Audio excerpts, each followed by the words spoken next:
Saludos y bienvenidos a ENI con Más, un informativo siempre con la verdad. Hoy es lunes 8 de febrero y así luce el panorama para este día. Comienza el segundo juicio político contra el expresidente Donald Trump en el Senado, proceso que podría parecer predeterminado, pero que en sí es importante. Ante la promesa del presidente Joe Biden de reabrir las escuelas para abril, expertos recomiendan seguirle el paso a la transmisión del coronavirus con un mejor sistema de pruebas diagnósticas rápidas. Acusan a un soldado hispano del ejército estadounidense de asesinar a su esposa dentro de las instalaciones militares en Hawái. Estados Unidos pone fin a un acuerdo de cooperación de asilo con Honduras, El Salvador y Guatemala. Esos son solo algunos de los temas que tratamos en esta nueva edición. Iniciamos.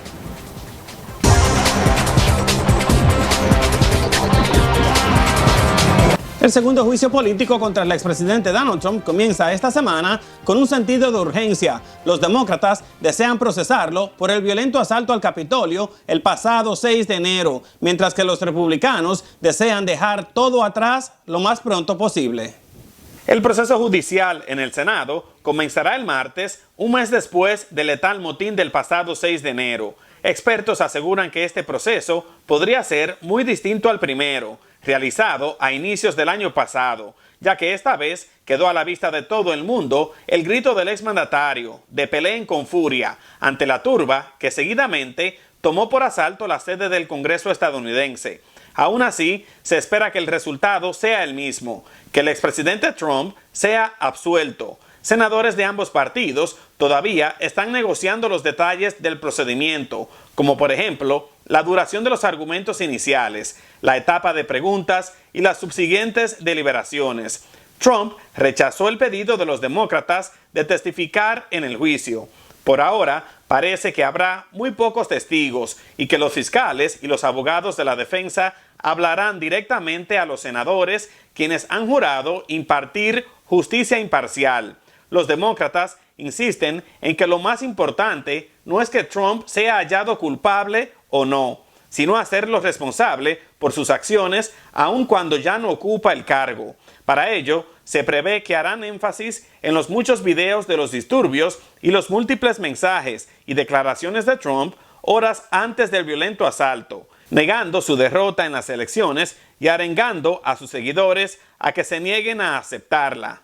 Los abogados, por su parte, han dicho que el juicio es anticonstitucional y han indicado que responderán con videos de políticos demócratas haciendo discursos enardecidos. Muchos republicanos han calificado este caso como una pérdida de tiempo e insisten en que las palabras de Trump antes de la invasión no lo hace responsable de la violencia. Jamás el presidente dijo ataquen, rompan, maten, nunca dijo eso.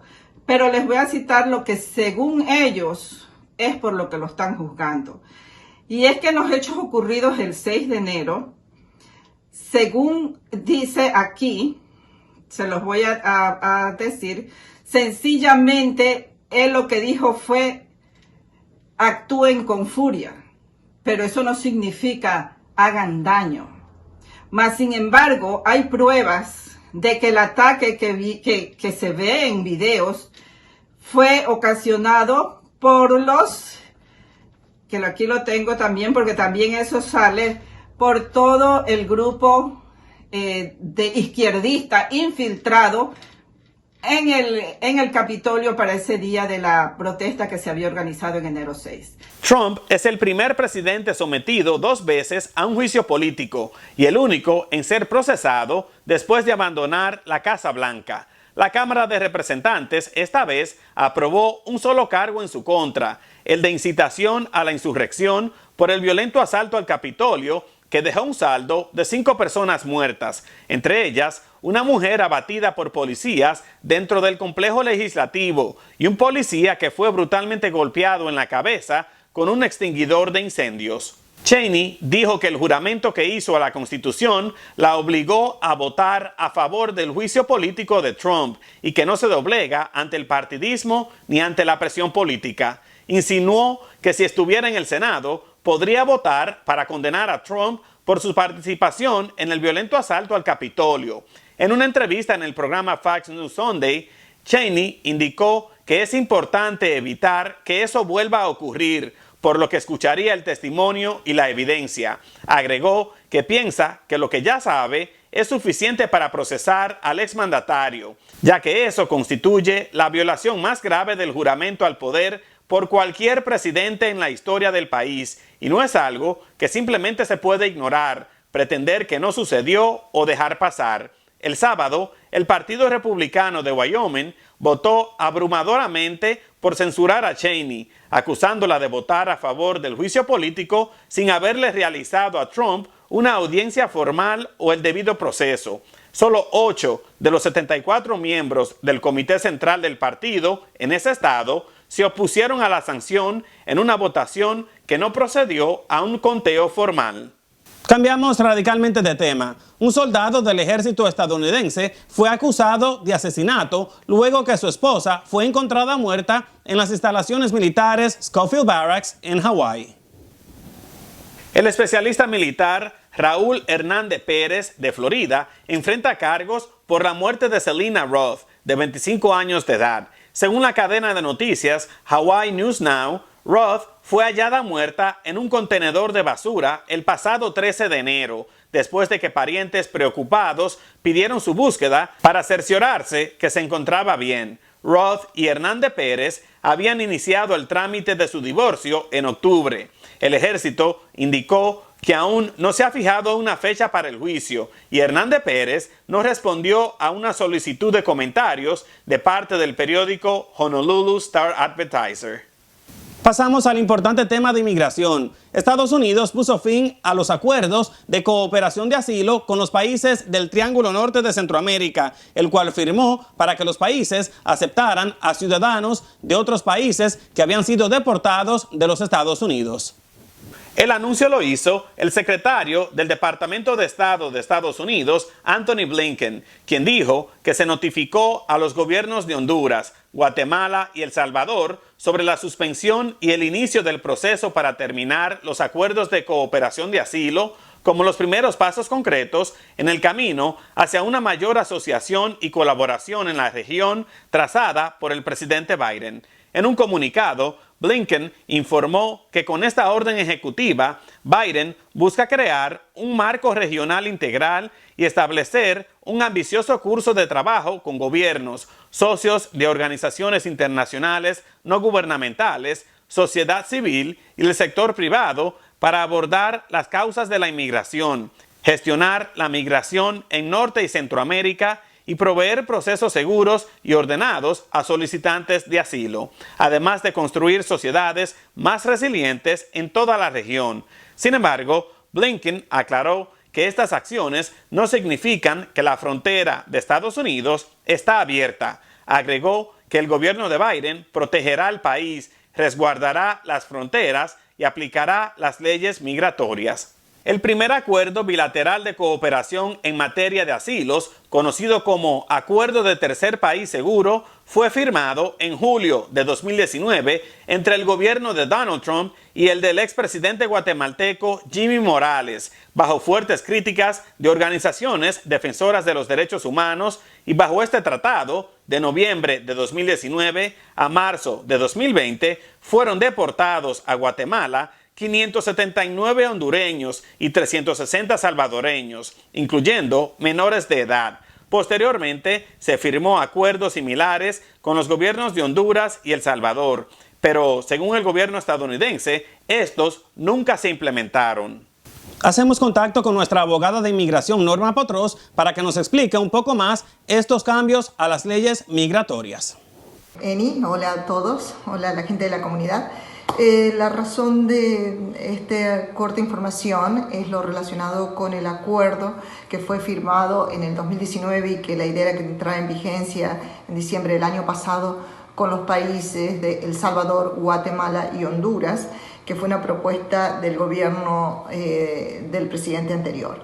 Esto era un acuerdo de cooperación de asilo en su momento, para que, por ejemplo, El Salvador recibiera a gente que estaba solicitando asilo en los Estados Unidos y que les diera protección. Se supone que las bases de este convenio fueron el compromiso del gobierno norteamericano a colaborar económicamente para ayudar a resolver problemas en países como de este triángulo, El Salvador, Guatemala y Honduras. Ha quedado claro con las nuevas políticas del gobierno del presidente Biden que tiene las mejores intenciones de tratar de buscar las causas de la migración de estos países y que fue de acuerdo a lo firmado también y que se reflejó en uno de las órdenes ejecutivas de la semana pasada, más concretamente del martes que discutimos ello. Es la intención del gobierno actual tratar de buscar las causas y las razones de la migración para ver si hay de alguna manera que se pueda trabajar en conjunto con estos países y ofrecer alguna alternativa. Debemos aclarar, y esto bueno, lo aclaró también el secretario de Estado Antony Blinken, que esto no significa que las puertas de la frontera de Estados Unidos están abiertas para quienes quieran venir. En realidad esto significa que van a trabajar en conjunto con estos países para tratar de colaborar mutuamente y resolver el problema para que la gente no tenga que emigrar. Pero aún así, lo más importante de esta breve información es dejar clara de que este convenio se dejó sin efecto. Y creo que también tenemos claro que esto responde a las propuestas concretas que está haciendo y el compromiso que tiene el gobierno actual con el tema migratorio. Entonces, para los salvadoreños, de pronto es muy importante que sepan que este convenio se ha dejado sin efecto, y también es muy importante para los salvadoreños que, bueno, que ya lo deben saber, por supuesto, que el TPS estará vigente hasta octubre de este año. Y bueno, pero que también probablemente sean beneficiarios de alguna alternativa de acuerdo a la propuesta de reforma migratoria del presidente Biden. Esto ha sido todo por hoy y los mantendremos informados. Agradecemos a la abogada por esa explicación. Recuerde enviarnos sus preguntas de inmigración a través de nuestras redes sociales en Facebook, Instagram y Twitter, o simplemente dejarlas en la sección de comentarios en nuestro canal de YouTube. El esfuerzo del presidente Biden para que se apruebe su plan de estímulo económico de 1.9 billones de dólares le crea un dilema entre su instinto de buscar un acuerdo bipartidista y el deseo de cumplir sus promesas en medio de una crisis apremiante. Aunque Biden es considerado un líder político con buena fe bipartidista, la magnitud de las múltiples crisis que enfrenta esta nación, junto con las lecciones que aprendieron los demócratas durante los años de obstrucción republicana, parecen inclinar la balanza del actual mandatario hacia la rápida aprobación del paquete de rescate, aún sin el apoyo de los republicanos. Biden dejó claro que su objetivo es proveer ayuda inmediata a los millones de estadounidenses que sufren las graves secuelas económicas de esta crisis sanitaria, por lo que instó a los demócratas a preparar un plan que combine fondos para enfrentar el virus y las vacunas con una agenda progresista. Traerá 1.9 trillones de dólares y se llama el Plan de Rescate para los Americanos. Esto incluye $1.400 por persona que no haya recibido un cheque de estímulos en el pasado. También incluye $400 de beneficios de asistencia para las personas que están desempleados hasta septiembre del 2021, asistencia de renta de 25 billones de dólares en asistencia para los inquilinos, al igual a 5 billones de dólares para ayudar a pagar algunos de los gastos como la luz y el gas. Él va a incrementar un 15% la ayuda y la asistencia de los cupones de alimento en nuestras comunidades para asegurar que cada familia tenga algo que comer. Y por último, y en especial, el sector de nuestros pequeños negociantes. Esto a pesar de que trató de cruzar la brecha política con retórica bipartidista, sosteniendo una reunión en la Casa Blanca con senadores republicanos que propusieron un plan de ayuda de $1 billón menos de lo que quería Biden. La semana pasada, con el voto de desempate de la vicepresidenta Kamala Harris, el Senado aprobó una resolución que permite a los demócratas avanzar con el proceso de reconciliación presupuestaria y aprobar el paquete de ayuda sin el apoyo de los republicanos, lo cual, según expertos, podría enviar una clara señal sobre las prioridades de Biden y servir como evidencia de la polarización en Washington. Mientras que los residentes del noreste de la nación siguen sintiendo los efectos de la fuerte tormenta invernal que congeló a esta región la semana pasada, otro fenómeno climatológico azotó nuestra área, dejando acumulaciones de casi 1 pie de nieve.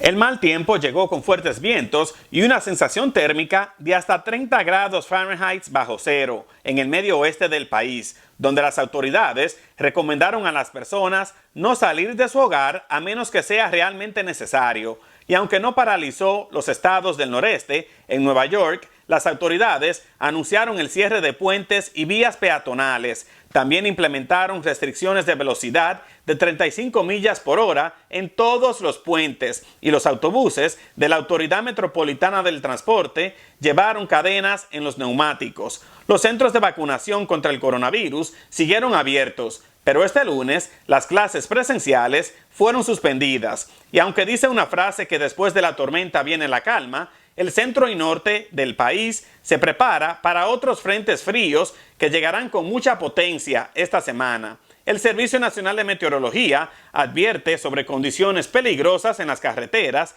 debido a la baja visibilidad y las temperaturas congelantes que han dificultado el removido de hielo sobre la superficie. La racha de intenso frío seguirá presente en toda nuestra zona esta semana, con temperaturas que podrían no sobrepasar los 35 grados Fahrenheit y nieve para otros 3 días de esta semana y más para la próxima. En Haití, las autoridades arrestaron a más de 20 personas acusadas de intentar asesinar al presidente haitiano Jovenel Moïse y derrocar a su gobierno. Moïse denunció el caso en el aeropuerto de Puerto Príncipe junto al primer ministro del país y el jefe de la policía antes de partir rumbo al pueblo costero de Jacmel, en el sur, para la ceremonia de inauguración de su carnaval anual que se lleva a cabo en medio de la pandemia. Dijo que la presunta conspiración comenzó el 20 de noviembre, pero no ofreció más detalles ni evidencia. Horas después de los arrestos, el abogado André Michel, uno de los principales líderes opositores de Haití, ofreció una conferencia de prensa en la que exhortó a la desobediencia civil y exigió que Moïse sea arrestado, exhortación que hizo también un ex asesor del gobierno de Moïse. Michel indicó que es ilegal haber arrestado al juez de la Corte Suprema porque tiene inmunidad automática. La semana pasada vimos a militares tomar el poder en Birmania después de acusar al partido de la líder Aung San Suu Kyi de fraude por su reciente victoria electoral, algo de lo que no se han presentado evidencias. Nos vamos a la crisis del nuevo coronavirus.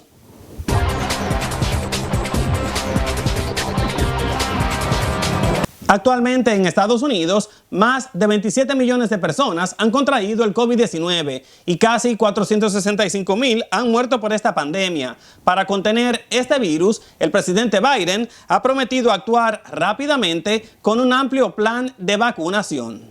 Ante la promesa del presidente Biden de que los alumnos de primaria y secundaria regresarán a las aulas en abril, pero con un sistema de vacunación incapaz de seguirle el paso a la transmisión del COVID-19, expertos consideran que las pruebas diagnósticas rápidas podrían salvar cientos de miles de vidas. Los médicos dicen que se podría frenar el brote y reabrir buena parte de la economía, levantando algunas trabas regulatorias para permitir millones de tests rápidos, que aunque son técnicamente menos precisos, podrían ser más eficaces para identificar a las personas enfermas cuando son más contagiosas. Según las estadísticas, en Estados Unidos se realizan unos 2 millones de tests por día, la mayoría de los cuales son del tipo lento PCR. La Administración de Alimentos y Medicamentos, FDA por sus siglas en inglés, dijo en un comunicado que apoya la innovación en las pruebas y no ha vacilado en volver disponibles las pruebas rápidas, pero la mayoría de los expertos coinciden en que el sistema vigente en esta nación, que depende en gran medida de los tests de laboratorio, sigue siendo incapaz de frenar un virus que mata a más de 3.000 personas por día. Lamentablemente, cuando nos referimos al COVID-19, no tenemos muchas buenas noticias. Como ustedes saben, tal vez la primera mala noticia es el hecho de que la cepa inglesa llamada B117 es la que va a infectar, a contagiar el 72% de los estados a partir de marzo. De la segunda semana de marzo, esos son los pronósticos. Ya Florida, por ejemplo, tiene más de 200 casos con esta cepa inglesa y prácticamente tiene más presencia, más contagios que todos los estados americanos. Pero como le digo, esto va a ser relativamente por un poco tiempo, porque nuestro país, donde vivimos, Estados Unidos, va a ser contagiado muy en breve, en la gran mayoría, por esta cepa inglesa. Para mayor complicación, cerca del 40% de las personas infectadas no exhiben síntomas y, según los médicos, en estos casos, los exámenes rápidos son más efectivos que los de laboratorio. El test de PCR, con su precisión médica, sigue detectando el COVID-19 en personas que ya han superado el virus y han dejado de ser contagiosas, mientras que el test rápido, con ser menos sensible, es más eficaz para descubrir el virus en los primeros días cruciales de la infección, cuando se puede transmitir explosivamente en las poblaciones. El testeo rápido ya es utilizado en universidades y sistemas escolares que buscan seguir abiertos durante las olas más recientes de la pandemia. Este lunes se celebra el Día Internacional de la Epilepsia, una condición neurológica que muchos confunden con una enfermedad mental. Hoy he decidido hacer contacto con la neuróloga, la doctora Casilda Balmaceda, para que nos explique un poco más sobre este mal que actualmente afecta a más de 80 millones de personas en el mundo. Adelante, doctora. Mi nombre es la doctora Casilda Balmaceda y soy neuróloga en la ciudad de Nueva York. Estamos conmemorando hoy el Día Internacional de la Epilepsia, que se celebra el segundo lunes de febrero. La epilepsia consiste en trastornos causados por problemas del sistema nervioso central, en otras palabras el cerebro, que consiste en crisis inesperadas causadas por descargas eléctricas. ¿Cómo se manifiesta la epilepsia? El mito es que la epilepsia se manifiesta en movimientos de convulsiones, en el cual el paciente saca baba, pierde la incontinencia urinaria, etc. Pero no solamente es así. Hay otras manifestaciones de epilepsia que son importantes destacar. Por ejemplo, la epilepsia febril de los bebés, que ocurre con movimientos de convulsiones cuando el bebé tiene fiebre en la infancia. Número 2, la epilepsia de ausencia, por ejemplo, manifestada en niños de 4 a 10 años que presentan con problemas de aprendizaje, cuyos maestros piensan que el niño tiene problemas aprendiendo y en verdad el niño o la niña está teniendo problemas de ausencia. Número 3 está la epilepsia parcial, en la cual el paciente presenta con calambres, picoteos, movimientos involuntarios de una parte del cuerpo y en verdad eso es una forma de epilepsia. Y número 4 tenemos pacientes con epilepsia generalizada con movimientos convulsivos. Para ser diagnosticado epilepsia tiene que haber 2 o más crisis convulsivas. ¿Cuál es la magnitud de la epilepsia en el Caribe e Hispanoamérica? Hay aproximadamente 5 millones de pacientes con epilepsia en Hispanoamérica y en el Caribe. Más del 50% de ellos no han sido diagnosticados ni han sido tratados. Esta es una cifra alarmante, ya que si la epilepsia no se trata, puede tener grandes consecuencias en la calidad de vida de los pacientes y también la epilepsia, si no tratada, puede ser mortal. La epilepsia también tiene gran estigma. En algunos países, por ejemplo, la epilepsia puede ser una causa para anular el matrimonio si uno de los cónyuges tiene epilepsia. También, más aún, en Estados Unidos, en los años 70, los pacientes con epilepsia no tenían derecho a entrar a ciertos restaurantes o a ciertas actividades públicas, ciertos conciertos, etc. ¿Cuáles son las causas de la epilepsia? Hay muchas. Número 1, la epilepsia no es hereditaria. Primero, la epilepsia puede ser causada por daños al feto, al bebé, durante el embarazo. Número 2, el trauma a la cabeza, sobre todo en accidentes automovilísticos, puede ser gran causa de epilepsia. Número 3, la neurocisticercosis. La cisticercosis es un parásito muy comúnmente visto en los pacientes de Hispanoamérica y el Caribe, cuyo parásito va al cerebro y puede causar epilepsia.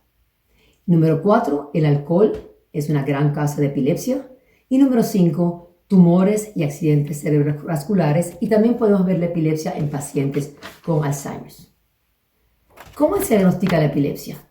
Primeramente, el neurólogo y el médico general tienen que tomar un buen historial y ver aquellos movimientos o aquellos síntomas del paciente, sobre todo síntomas en una parte del cuerpo, en un solo lado del cuerpo, son síntomas de epilepsia. Luego se hace el electroencefalograma, también llamado EEG, para diagnosticar el área de epilepsia. Número 3, una tomografía de la cabeza o una resonancia magnética son esenciales. Y número 4, es importante excluir otras razones que pueden parecer epilepsia, pero que no lo son. Sobre todo accidentes de síncope, accidentes de desmaye, problemas cardiovasculares y aún las crisis de problemas psicológicos, la gran depresión, las grandes ansiedades pueden a veces parecer como epilepsia. ¿Cómo se trata de epilepsia? Hay muchas medicinas que son muy útiles en el tratamiento de epilepsia y muchas de ellas son muy efectivas, muchas de ellas están muy disponibles en todos nuestros países en Hispanoamérica y el Caribe. Si las medicinas no pueden ser efectivas, se hace la cirugía. Y la cirugía puede ser de 3 tipos. Número 1, puede hacer la resección de aquella parte del cerebro que causa la epilepsia. Para eso se hospitaliza al paciente, se le hace un examen especial para diagnosticar si esa epilepsia viene de una sola parte del cerebro y luego se hace una intervención quirúrgica para sacar esa parte del cerebro que causa la epilepsia. El segundo tipo de cirugía de la epilepsia es la sección del cuerpo calloso. El cuerpo calloso son aquellas fibras que van de un lado del cerebro al otro y por tanto la sección de esas fibras previene que la epilepsia vaya de un lado del cerebro hacia el otro. El tercer tipo de cirugía es el estimulador del nervio vago. Se piensa que poniendo un implante debajo de la piel, que estimule al nervio vago, hace que ese nervio vago en sí estimule a las partes del cerebro que causan epilepsia y por tanto se reestructura la acción del cerebro que causa la epilepsia. Agradecemos a la doctora Balmaceda por esa intervención. De esta manera terminamos esta edición de ENI con Más, agradeciéndoles su tiempo y su confianza, deseándoles a todos muy buenas noches. Más noticias, el martes los espera ENI con Más. Hasta la próxima.